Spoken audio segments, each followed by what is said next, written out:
హైదరాబాద్ సుల్తాన్ బజార్లో భారీగా హవాలా డబ్బు పట్టుబడింది. వాహన తనిఖీల్లో భాగంగా ₹1 కోటి పట్టుకున్నారు. విచారణలో నిందితులు ఇచ్చిన సమాచారంతో హనుమాన్ వ్యాయామశాల వద్ద ఉన్న ఓ అపార్ట్మెంట్లు తనిఖీ చేయగా అక్కడ 21 లక్షలు పట్టుబడ్డాయి.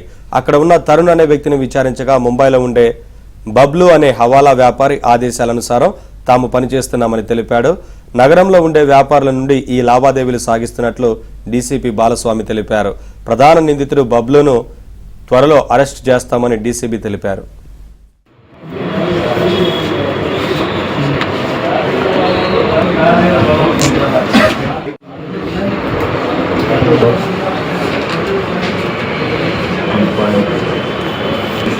కరెక్ట్.